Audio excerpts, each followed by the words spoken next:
Hello friends, कैसे हैं आप लोग। आज हम लोग डिस्कस करेंगे सामान्य अध्ययन पेपर फर्स्ट, मतलब प्रीलिम्स में जो जनरल स्टडी का पेपर है उसके लिए क्या स्ट्रेटजी अपनाया जाए कि उसको इजीली क्वालिफाई कर लिया जाए। ठीक है, तो देखिए इसके लिए तो दो चीज़ें हैं। पहले तो हम इस चीज़ पे एक थोड़ा सा डिस्कशन कर लेते हैं कि आज के समय में क्या है ना कि बहुत अच्छे अच्छे स्टूडेंट जो हैं वो प्रीलिम्स के पेपर में फेल हो जा रहे हैं। उसका रीज़न ये है कि कमीशन लगातार पेपर को स्टैंडर्ड करता जा रहा है, यानी कि जो टफनेस है उसकी उसको बढ़ाता जा रहा है। तो पेपर टफ हो रहा है तो जो मेरिट है वो मेरिट हर साल धीरे धीरे क्या हो रही है, कम होती जा रही है। तो इस पर आगे एनालिसिस करेंगे कैसे कम हो रही है। तो एक क्या स्ट्रेटजी अपनाई जाए कि जीएस में हम लोग बहुत अच्छे तरीके से मार्क्स ले आएँ। और आज के समय में देखा जाए ना तो बहुत अच्छे अच्छे स्टूडेंट जीएस फर्स्ट पेपर और जीएस सेकेंड पेपर जिसको सीसैट बोलते हैं, दोनों बहुत टफ होते जा रहे हैं। और ख़ास करके देखा जाए कि सीसैट जो क्वालिफाइंग नेचर का है, लेकिन वो अब क्वालिफाइंग नेचर का होते हुए भी बहुत ज़्यादा टेंशन दे रहा है और बहुत अच्छे अच्छे स्टूडेंट उसमें डिस्क्वालीफाई हो जा रहे हैं। तो ऐसा क्या किया जाए कि जीएस फर्स्ट पेपर में तो हम लोग अच्छा करें ही, साथ में सीसैट में भी अच्छा कर ले जाएं। तो सीसैट के बारे में आज हम लोग डिस्कस नहीं करेंगे। आज हम लोग सिर्फ फोकस रहेंगे जीएस फर्स्ट पेपर में क्या है। सीसैट पे किसी नेक्स्ट डे हम लोग बात करेंगे, ठीक है। तो देखिए जो लोग 16 जून को एग्जाम दे रहे हैं इस साल, वो भी थोड़ा सा ध्यान से देख लेंगे इस चीज़ को। तो कि अभी अभी आपके पास लगभग 35 to 40 डेज हैं, तो आप कम से कम जो रिवीजन करेंगे तो उस पर फोकस हो जाइए कि कैसे रिवीजन करना है, किन किन सेक्शन का रिवीजन करना है हमको। और दूसरा, जो लोग 25 मई 2025 में प्रीलिम्स देना चाहते हैं या इसके आगे वाले साल में देना चाहते हैं, वो अभी से बहुत ध्यान से सुन लें इस चीज़ को, क्योंकि आगे बहुत काम आने वाला है। तो पहले तो एनालिसिस हम लोग करेंगे कि क्या जीएस का ट्रेंड रहा है, ठीक है। तो देखिए अगर जीएस के पूरे प्रीलिम्स के जीएस को, अगर पूरे सिलेबस को हम लोग सब कैटेगराइज किया जाए तो यहाँ पर देखेंगे कि आता है एक, देखिए क्या है, पहला है इंडियन इकोनॉमी, अर्थव्यवस्था। और इसमें क्या है, जो सरकारी योजनाएं हैं, गवर्नमेंट द्वारा जो योजनाओं को संचालित किया जाता है, ये योजनाएं हो गई।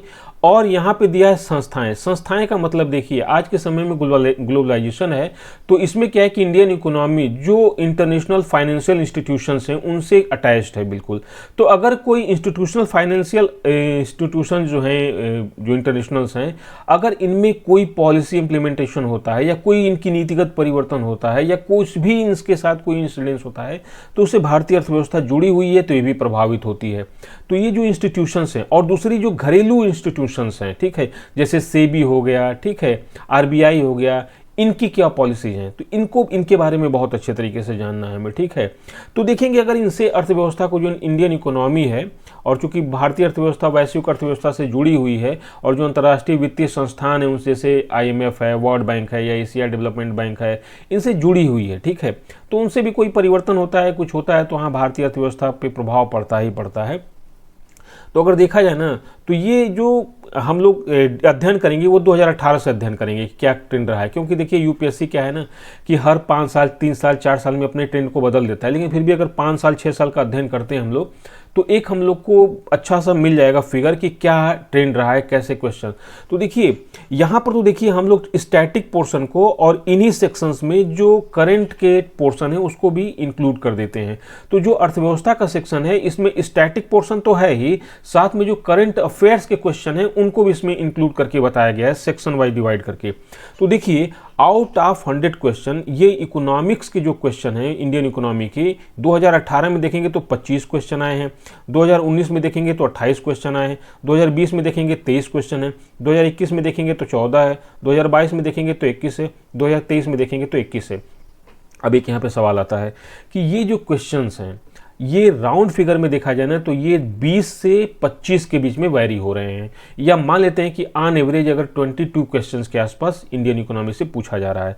तो मैं एक बहुत ऑनेस्टली बता रहा हूँ, इसमें आप कोशिश कीजिए कि इसमें 25 क्वेश्चन या 22 क्वेश्चन है, इसमें आप 12 से 15 क्वेश्चन के चक्कर में पढ़िए।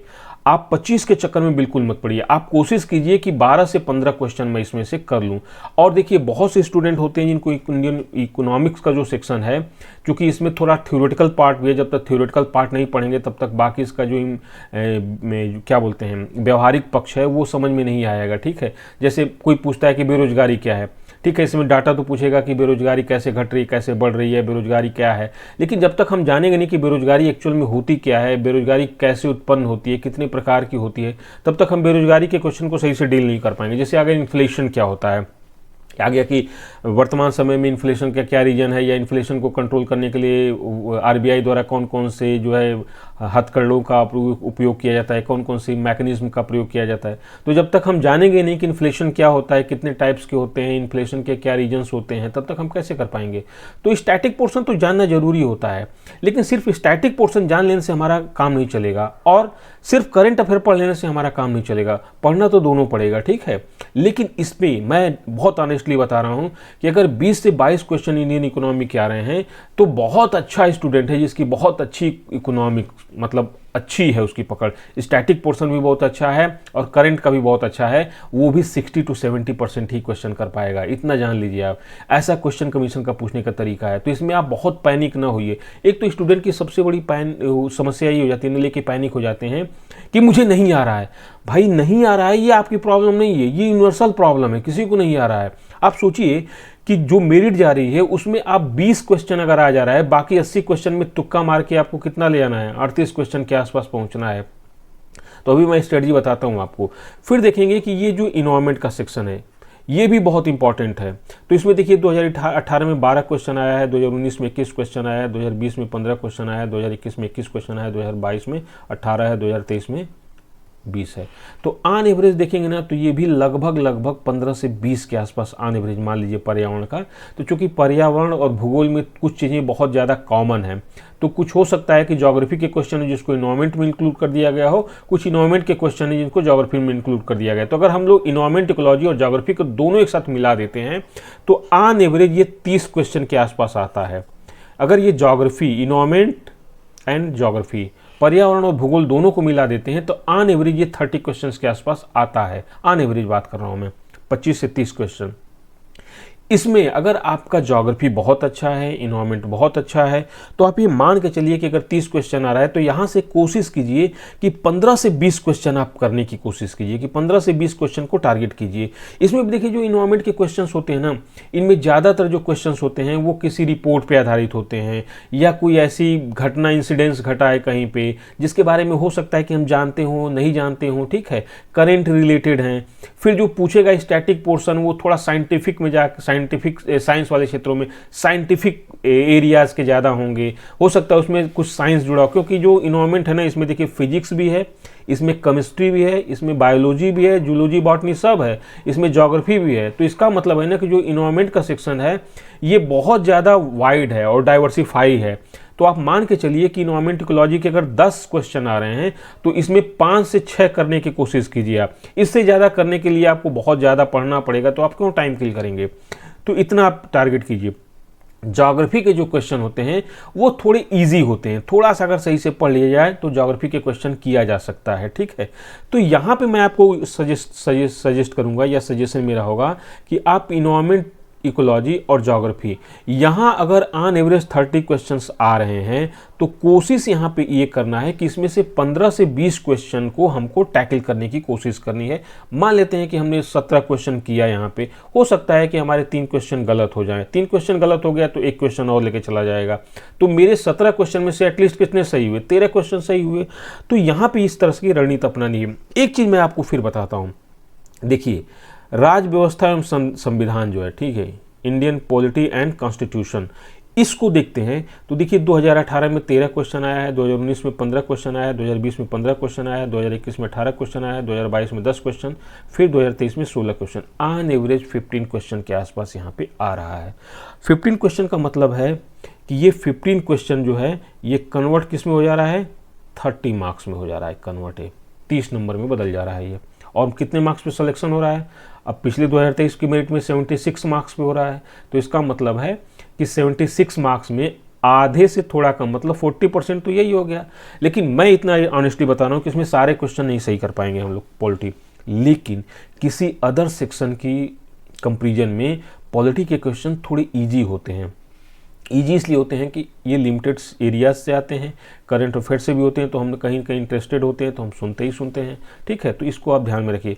यहाँ पे हम लोगों को अपनी जो स्ट्रेटजी है वो इस तरह से बनानी है कि जो हमारी एक्यूरेसी है वो बहुत ज़्यादा हो। तो यहाँ पे जो क्वेश्चन अटेम्प्ट करने और सही होने की जो हमारी प्रोबेबिलिटी होनी चाहिए वो लगभग 60 to 70% के आसपास होनी चाहिए, कि हम यहाँ से क्वेश्चन जितना कर रहे हों उसका 60 to 70% क्वेश्चन हम सही कर ले जाएं। और आप डेफिनेटली कर ले जाएंगे, इसमें कोई इशू नहीं है।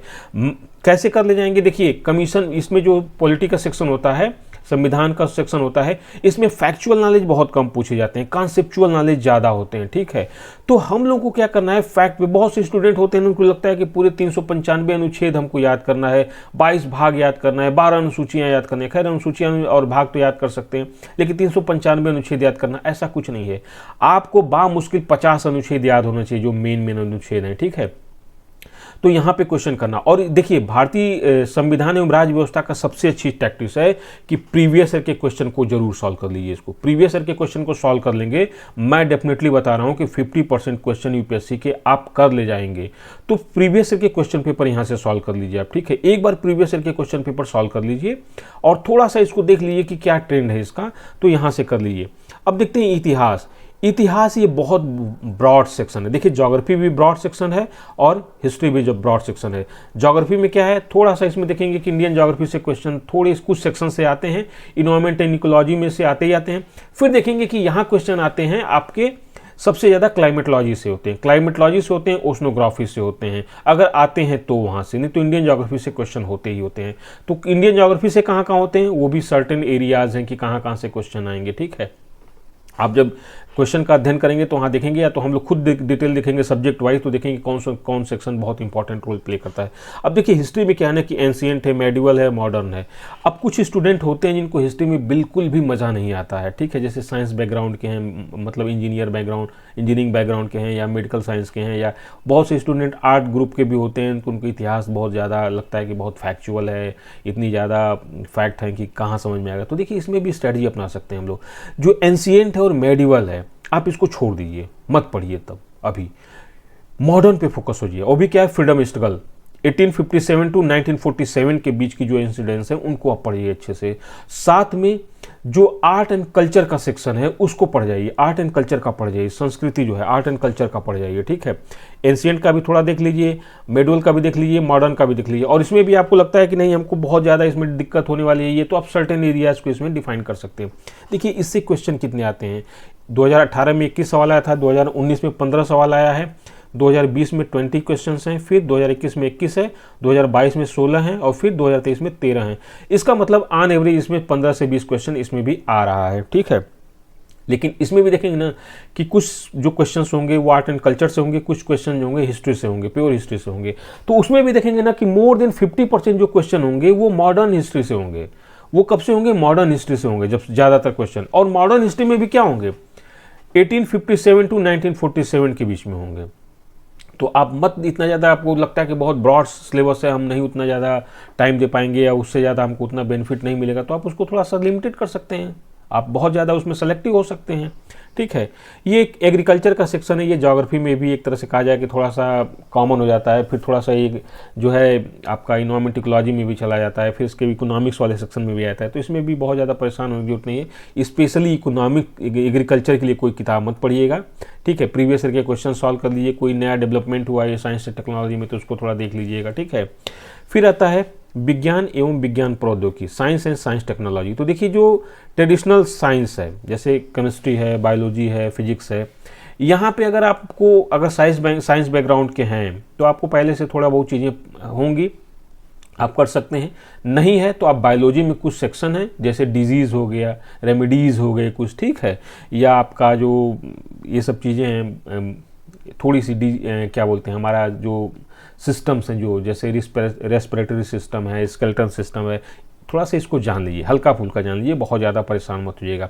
लेकिन इसमें सबसे ज़्यादा फोकस कहाँ कर जाइए, साइंस टेक्नोलॉजी में कर जाइए। साइंस टेक्नोलॉजी में थोड़ा सा आपको इंटरेस्ट भी आएगा, अगर थोड़ा सा इंटरेस्ट लेंगे तो इंटरेस्ट आएगा, नहीं तो ये भी बोर लगेगा आपको। तो इसमें आप कोशिश कीजिए कि अगर आप इसमें से 30 to 40% क्वेश्चन अगर आपके रेंज में आ रहा है तो ठीक है, नहीं तो आप इसको अवॉइड कर सकते हैं, जो नॉन साइंस बैकग्राउंड के हैं वो इसको अवॉइड कर सकते हैं, ठीक है। लेकिन इसकी भरपाई कहाँ करेंगे, वो फिर आपको ऊपर वाले सेक्शन में करना ही करना पड़ेगा। फिर एक आता है इंटरनेशनल रिलेशंस, ठीक है। इंटरनेशनल रिलेशन का जो सेक्शन है, अंतर्राष्ट्रीय संबंध का, देखिए 2018 में 8 क्वेश्चन है, 2019 में 2 क्वेश्चन है, 2020 में 3 क्वेश्चन है, फिर 2021 में 0 क्वेश्चन, मतलब आया ही नहीं, 2022 में 8 क्वेश्चन है, 2023 में 8 क्वेश्चन है। तो ये क्या है, ये करंट से रिलेटेड ही है, ये करंट अफेयर्स से ही रिलेटेड क्वेश्चन है। तो इसके बारे में भी आप देखेंगे तो इसमें भी बहुत सी चीज़ें ऐसी होती हैं कि कुछ चीज़ें बहुत सुपरफिशियल होती हैं, बहुत आसान होती हैं, लेकिन कुछ चीज़ें बहुत डेप्थ में जाके पूछी जाती हैं। तो ये भी नहीं कर सकता मैं कि आप सब कर ले जाएंगे। तो यहाँ पे कोशिश कीजिए कि आप यहाँ से 30 to 40% या 40 to 50% क्वेश्चन अगर यहाँ से कर लेते हैं तो ये सही है। फिर आता है, देखिए अब ये सेक्शन जो है ना, चर्चित व्यक्ति, फिर सम्मान पुरस्कार। तो ये भी बता दे रहा हूँ आपको कि ये जो चैप्टर होता है चर्चित व्यक्ति, सम्मान एवं पुरस्कार, ये बहुत वोल्टाइल नेचर का है, किसी साल आएगा किसी साल नहीं आएगा। सिर्फ देखेंगे कि 2018 से सिर्फ 2 ही साल आए जिसमें आया है। एक तो 2021 में 4 क्वेश्चन आए हैं और 2023 में 2 क्वेश्चन आए। तो आप इसको छोड़ दो, क्या करना है भाई, कभी आता है कभी नहीं आता है, तो क्यों इस पर टाइम वेस्ट करेंगे उतना पढ़ने के लिए। पुरस्कार दुनिया भर के हैं, सम्मान भी दुनिया भर के हैं और चर्चित व्यक्ति भी दुनिया भर के हैं, तो क्यों इसमें टाइम वेस्ट करना ही नहीं है। अब मैं आपको बताता हूँ कि करना क्या है। तो हम लोग को अब करना क्या है, देखिए अब इसको तो देख लिया कि हम लोगों ने कि इस सेक्शन से इतना आता है। अब देखिए ये जो चर्चित व्यक्ति और पुरस्कार, इसको मैं एलिमिनेट कर दे रहा हूं क्योंकि इसको आपको बहुत ज़्यादा पढ़ने की जरूरत नहीं है, इसको छोड़ दीजिए सेक्शन। फिर मेरे हिसाब से अगर आप पूछेंगे तो इसमें भी जैसे एग्रीकल्चर है, इसको भी मैं कहूँगा कि एलिमिनेट कर दीजिए आप, ठीक है। अगर कर लेते हैं तो ठीक है, नहीं तो ज्योग्राफी में जो पढ़े हैं, इकोनॉमिक्स में जो पढ़े हैं वही बहुत है, और साइंस टेक्नोलॉजी में जो पढ़े हैं वो भी बहुत है। अब मैं आपको सजेस्ट करूँगा, जैसे आप मान लीजिए कि आपका बैकग्राउंड, कुछ लोगों का बैकग्राउंड जो होता है ना वो मतलब आर्ट वाले होते हैं, ह्यूमैनिटी वाले होते हैं, ठीक है। तो उनको मैं सजेस्ट करूंगा कि आप उन चीज़ों पे फोकस कर जाइए जिसमें आप कंफर्ट फील करते हैं, ठीक है। क्वेश्चंस कितने आते हैं, कैसे आते हैं, उसका आप गणित बिठा लीजिए। आपको कोशिश करना है कि आउट ऑफ 100 क्वेश्चंस, जो जीएस फर्स्ट पेपर में आउट ऑफ 100 क्वेश्चंस आ रहे हैं, आउट ऑफ 100 क्वेश्चंस हमको क्या करना है, बहुत कम सेक्शन की तैयारी करनी है। उसमें कोशिश करना है कि हमको 60 क्वेश्चन की तैयारी करना है, 100 क्वेश्चन की तैयारी हमको नहीं करनी है, ठीक है। हमको कितने क्वेश्चन की तैयारी करनी है, हमको 60 क्वेश्चन की तैयारी करनी है। और वो 60 क्वेश्चन कहाँ से आएंगे, अब ये सवाल आता है कि वो 60 क्वेश्चन कहाँ से आएंगे। तो देखिए मैं बता दे रहा हूँ कि 60 क्वेश्चन के लिए एक तो आप इन्वायरमेंट इकोलॉजी को पढ़ लीजिए। इसमें से कुछ सेक्शन सर्टेन होते हैं, जैसे जो इसके स्टैटिक पोर्शन है, जैसे इन्वायरमेंट क्या है, इकोलॉजी क्या है, ठीक है, इकोसिस्टम क्या है, इसके कौन कौन से कंपोनेंट्स होते हैं, ठीक है। फिर इसके बाद इकोसिस्टम कैसे वर्क करता है, ठीक है। फिर इसके बाद आपके जो नेशनल पार्क हो गए, बायोस्फीयर रिजर्व हो गए, सैंक्चुरीज हो गई, ठीक है, ये सब चीज़ें पढ़ लीजिए, ठीक है। इसके बाद जैसे कि ओजोन डिप्लीशन है, फिर इसके बाद एसिड रेन है, ये सब चीज़ें आप पढ़ लीजिए, बेसिक चीज़ें, ठीक है। क्या चीज़ है इसका, जो करंट से रिलेटेड है इन्वायरमेंट इकोलॉजी का, इसमें भी देख लीजिए। आप कोई भी जैसे कंपाइलेशन ले सकते हैं जो साल भर का करंट अफेयर का होगा, इन्वायरमेंट का अलग अलग आता है, इसमें आप देख सकते हैं, थोड़ा बहुत देख सकते हैं। इसमें स्टैटिक पोर्शन पे आप फोकस करिए। स्टैटिक पोर्शन अगर कर लेते हैं, थोड़ा सा करंट कर लेते हैं, तो इजीली आप 40 to 50% क्वेश्चन टैकल कर लेंगे। ज्योग्राफी में क्या है, आपको बता दूं कि इंडियन ज्योग्राफी पढ़ लीजिए। इंडियन ज्योग्राफी में क्या पढ़ लीजिए, इंडियन ज्योग्राफी में कुछ सर्टेन एरियाज हैं, जैसे इसकी इंडियन ज्योग्राफी का जो फिजिकल एस्पेक्ट्स है वो पढ़ लीजिए। जैसे क्या है, जियोलॉजिकल स्ट्रक्चर हो गया, ठीक है। थोड़ा सा इंडिया एंड इस नेबर हैं, स्टेट्स की जो बाउंड्रीज हैं ये पढ़ लीजिए, ठीक है। इसके बाद क्या है, रिवर है, रिवर के बारे में थोड़ा सा पढ़ लीजिए। जो माउंटेन्स हैं, इन माउंटेन्स के बारे में पढ़ लीजिए, ठीक है। जो वेजिटेशन है इनके बारे में थोड़ा सा पढ़ लीजिए, वनस्पतियाँ हैं, मृदा है, इनके बारे में पढ़ लीजिए, ठीक है। ये चीज़ें हो गई। फिर इसके बाद आप थोड़ा सा आके देख लीजिएगा, एग्रीकल्चर सेक्शन में आके देख लीजिएगा। तो एग्रीकल्चर सेक्शन में क्या देखना है हमको कि जो हमारे क्रॉप हैं, जो हमारी फसलें हैं, इनके बारे में देख लेना है कि क्या इनके लिए फिजिकल कंडीशन की क्या ज़रूरत है, कहाँ पे कौन किसका उत्पादन होता है, ठीक है। तो ये चीज़ देख लेना है। फिर थोड़ा मिनरल में देख लेना है कि कहाँ पे कौन सा मिनरल्स है, कैसे कहाँ पे उत्पादन होता है, क्या इसकी टेंडेंसी है, तो इसको देख लेना है। बाकी थोड़ा सा आपको अगर इसमें देखना होगा तो थोड़ा सा आप देख सकते हैं ट्रांसपोर्टेशन का देख लीजिएगा। सेंसस में यूपीएससी में उतना ज़्यादा पूछता नहीं है सेंसस से क्वेश्चन, तो आप सेंसस को थोड़ा सा अवॉइड कर सकते हैं, बहुत रेयर क्वेश्चन होते हैं उससे, तो उसको आप अवॉइड कर सकते हैं, ठीक है। अब यहाँ पे आता है कि ज्योग्राफी में भी हो गया। इकोनॉमिक्स में बता दूं कि इंडियन इकोनॉमी में अगर आप बहुत से स्टूडेंट हैं जिनको दिक्कत होती है तो थोड़ा सा ये देख लीजिएगा कि जो फाइनेंशियल इंस्टीट्यूशंस हैं इनके बारे में पढ़ लीजिएगा। जैसे आईएमएफ के बारे में पढ़ लीजिएगा पूरा, कि आईएमएफ का कब स्थापना हुई थी, कितने सदस्य हैं, कौन लेटेस्ट में हुआ है, भारत कब सदस्य बना था, इससे कौन कौन रिपोर्ट प्रकाशित होती हैं, ठीक है। इस तरह की चीज़ें आप पढ़ लीजिएगा। ठीक है, वर्ल्ड बैंक है तो उसकी कौन कौन सी रिपोर्ट प्रकाशित होती हैं, क्या क्या वर्ल्ड बैंक काम करता है, फिर आरबीआई की स्थापना कब हुई थी, आरबीआई क्या काम करता है, आरबीआई कैसे इन्फ्लेशन को कंट्रोल करता है, इन्वेस्टमेंट को बढ़ाने के लिए क्या कदम उठाता है, लेटेस्ट में आरबीआई की जो नीतिगत घोषणाएं हुई हैं वो क्या की गई हैं। ठीक है, तो ये सब चीज़ें थोड़ा सा पढ़ लीजिएगा। फिर इसके बाद सेबी का कैसे काम होता है, सेबी कैसे जो है कैपिटल मार्केट को रेगुलेट करता है, क्या इसमें कोई चेंजेस हुए हैं कि नहीं हुए हैं सेबी की पॉलिसी में, तो ये सब चीज़ें थोड़ा सा पढ़ लीजिए। फिर गवर्नमेंट बहुत सी पॉलिसी लाती है, तो जो रिसेंट में पॉलिसीज़ अगर गवर्नमेंट कोई लॉन्च की है तो उस पॉलिसी को पढ़ लीजिएगा। किसी को रीपैकेजिंग की गई है तो उसके बारे में थोड़ा पढ़ लीजिएगा। तो ये सब चीज़ें बहुत इंपॉर्टेंट रोल प्ले करती हैं। ठीक है, फिर बेसिक चीज़ें जैसे मैं बता रहा था आपको कि जीडीपी है, जीडीपी के बारे में थोड़ा सा देख लीजिएगा कि जीडीपी से रिलेटेड जो कॉन्सेप्ट है उनको देख लेना है।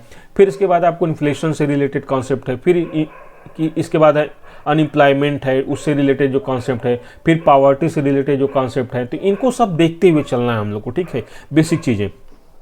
फिर पॉलिटी में पूरा सेक्शन, जैसे पॉलिटी में क्या है, कॉन्स्टिट्यूशन है और पूरी हमारी जो पॉलिटी है इसको तो आप अच्छे से पढ़ जाइएगा, आपको मज़ा भी इसमें आएगा, तो आप इसमें बहुत ज़्यादा बोर भी नहीं होंगे, तो इसमें आपको कुछ बहुत ज़्यादा परेशान होने की ज़रूरत नहीं है। जो इतिहास और संस्कृति जो है, history and art, history art and culture है, तो इसमें मैं कहूँगा कि आर्ट एंड कल्चर पढ़ जाइए। आपको बहुत नहीं समझ में आता है तो कुछ सेक्शन चूज कर लीजिए, जैसे साउथ में क्या है, विजयनगर साम्राज्य, चोल डायनेस्टी है, इस तरह से चीज़ों का ना सेलेक्ट हो जाए कि यहीं से पढ़ना है हमको। ठीक है, इतिहास में आपको एंशिएंट नहीं समझ में आ रहा है, मेडुअल नहीं समझ में आ रहा है, तो आप मॉडर्न हिस्ट्री में आ जाइए। उसमें भी कितना है, फ्रीडम स्ट्रगल जो है 1857 टू 1947 के बीच के जो, ठीक है, जो भी घटनाएं उनको आप पढ़ लीजिए, उसमें भी आप सेलेक्टिव हो सकते हैं। फिर आप इधर आ जाइए अंतर्राष्ट्रीय संबंध, यहाँ से आप पढ़ लीजिए अंतर्राष्ट्रीय संबंध से। ठीक है, तो यहाँ से भी क्वेश्चन फाइंड आउट कर सकते हैं। अब एक क्वेश्चन हम लोग की सबसे बड़ी प्रॉब्लम ये होती है कि बहुत से स्टूडेंट का ये प्रॉब्लम हुआ है, जो मैं भी एग्जाम देता था तो मेरा भी कंसर्न यही होता था, आता हुए क्वेश्चन गलत हो जाता था, डाउटफुल। इसका रीजन क्या है? इसका रीजन है कि हम लोग प्रैक्टिस नहीं करते हैं। प्रैक्टिस का मतलब होता है कि प्रीवियस ईयर के क्वेश्चन को सॉल्व करना है हम लोग को। देखिए, प्रीवियस ईयर के क्वेश्चन सॉल्व करने से दो बेनिफिट बहुत अच्छे से होता है। पहली बेनिफिट तो ये होता है उससे क्या होता है कि हम अगर क्वेश्चन को करते हैं तो हो सकता है कि वो क्वेश्चन किसी अदर रूप में उसमें बहुत ज़्यादा परिवर्तन कर दे कमीशन, लेकिन किसी न किसी रूप में वो आगे हमको फेस करने को मिल जाए। दूसरा होता है कि जब हम क्वेश्चन करते हैं तो जब उसके सोल्यूशन को देखते हैं तो उसके सोल्यूशन के साथ साथ कई अदर इन्फॉर्मेशन भी दी होती है, तो हमको कहीं ना कहीं उस इन्फॉर्मेशन से हम लाभान्वित होते हैं। तो ये भी एक उत्तम तरीका है। और दूसरा इसके आगे क्या होता है कि कई बार हम लोग को क्या होता है ना कि टॉपिक्स रिपीटेड होते हैं, क्वेश्चन नहीं रिपीटेड होते हैं, टॉपिक्स रिपीटेड होते हैं, तो हम उनसे भी बेनिफिशियल होते हैं। तो ये भी ध्यान रखना है कि प्रीवियस ईयर के क्वेश्चन कर लेना। और दूसरा सबसे इंपॉर्टेंट बात होती है कि ये डिपेंड करता है कि मैं 2 घंटे एग्जामिनेशन हॉल में कैसे बिता रहा हूँ या कैसे उसको यूज़ कर रहा हूँ। बहुत से स्टूडेंट होते हैं कि उनकी सबसे बड़ी प्रॉब्लम क्या होती है ना कि जैसे 100 क्वेश्चन उनके पेपर में है, जीएस फर्स्ट में 100 क्वेश्चन है, उन्होंने पहले पेज को देखा 4 क्वेश्चन है, चारों नहीं आ रहे हैं, दूसरे पेज को देखा 4 क्वेश्चन है, चारों नहीं आ रहे हैं। अब वो फ्रस्ट्रेट हो गए 2 पेज के बाद कि मुझे कुछ नहीं आ रहा है। अरे भाई, आप धैर्य रखो। धैर्य इसलिए रखो कि आपको 100 क्वेश्चन मिले हुए हैं, उसमें से आपको 40 क्वेश्चन करना है, 40 क्वेश्चन सही करना है। तो आप 60 क्वेश्चन भी नहीं कर रहे हो तो भी आपका हो जाएगा सिलेक्शन। आप परेशान ना हो। आप डेफिनेटली, अगर मान लेते हैं कि 90 क्वेश्चन आपने टच किया है, 90 में से 40 आपके गलत हो गए, 40 गलत हो गए तो क्या हो गए, 13 क्वेश्चन और काट दो उसमें से। ठीक है, आपके फिर भी 40 क्वेश्चन सही हो जाएंगे, 40 गलत हुए उसमें से फिर भी आप 13 क्वेश्चन काट दो, आपको सिलेक्शन। इस तरह से आप सोचो। आप ये मत सोचो कि नहीं हो रहा है। अरे भाई होगा, आप परेशान ना हो। 2 पेपर पलटे नहीं हुआ, तुरंत एकदम दिमाग काम करना बंद कर दिया, फ्रस्ट्रेट हो गए, एकदम आंखें लाल हो गई। ऐसा नहीं करना है, एकदम लास्ट क्वेश्चन तक देखते जाना है हम लोग को, बहुत कूल। और आपको सबसे बड़ा ये पेशेंस रखना है कि नहीं यार, अगर मुझे दिक्कत हो रही है ना तो सबको दिक्कत हो रही होगी। इसमें जीतेगा वही जो लास्ट तक धैर्य बना के रखेगा। तो पेशेंस बना के रखना है। अभी से जो स्टूडेंट 2024 में दे रहे हैं, जो 16 जून को एग्जाम है, उनके लिए मेरा सबसे बड़ा सजेशन तो यही है कि आप परेशान ना हो, बिल्कुल कॉन्फिडेंस रखो, काम रहो, कूल रहो और एग्जामिनेशन में जाके बैठो। अब थोड़ा सा हम लोग देखते हैं कि पिछले कई सालों का क्या मार्क्स का ट्रेंड रहा है। तो इस पर मैं पहले भी डिस्कस कर चुका हूँ आपसे कि देखिए ये ट्रेंड क्या रहा है। तो अभी 2023 में कमीशन ने जो मार्कशीट जारी की है उसमें देखिए क्या रहा है। तो जनरल कैटेगरी जो है वो 75.41 मार्क्स आउट, इसको राउंड फिगर में कर लेंगे तो ये कितना हो जाएगा, 38 क्वेश्चन। EWS का क्या है, 68 है, तो और कम हो गया है। तो ओबीसी का क्या है, वही लगभग 35 मतलब 37 क्वेश्चन से थोड़ा सा ऊपर, तो इसको मान लेते हैं 38 क्वेश्चन ये भी हो गया, ठीक है। बाकी एससी की और मेरिट नीचे गई है, एसटी की और नीचे गई है, और बाकी जो ये फिजिकल हैंडीकैप कैटेगरी है ये नीचे गई है। अभी प्रीलिम्स की बात करें, मेंस की बात नहीं करें। तो आप देख रहे हैं ना कि जो कट ऑफ गई है ये लगातार इसका गिरावट आ रही है। 2015-16 से देखें तो ये लगातार क्या हो रही है, गिरती जा रही है। हो सकता है कि आगे वाले साल में हो सकता है कुछ और भी गिरावट हो, तो ये तो नहीं कर सकते हम आपसे, लेकिन इसी के आधार पे हम लोग तुलना कर सकते हैं कि भाई ये क्वेश्चन अगर इसी का ट्रेंड है तो आपको 40 से 45 क्वेश्चन का टारगेट लेके चलना है कि 40 से 45 क्वेश्चन हमको सही कर लेना है एलिमिनेशन के बाद, माइनस मार्किंग के एलिमिनेशन के बाद क्वेश्चन इसको कर लेना है। तो इसके लिए सबसे स्ट्रेटजी है, देखिए होता क्या है कि हम लोग पढ़ते तो बहुत हैं, बहुत से स्टूडेंट को मैं जानता हूं कि वो पढ़ते बहुत हैं, बहुत दिमाग भी रखे हुए हैं, सारी इन्फॉर्मेशन भी है। इन्फॉर्मेशन का यूटिलाइजेशन आना चाहिए, इन्फॉर्मेशन रखने से कोई मतलब नहीं होता है, यूटिलाइजेशन भी उसका आना चाहिए, ठीक है। तो अब आपको एक ही स्ट्रेटजी अपनानी है कि इन सेक्शन में से आप सारे सेक्शन के ऊपर फोकस नहीं करो। आप क्या करो, जैसे जिनको 25 में देना है वो तो सब सेक्शन को पढ़ें, आप आराम से भी पढ़ें।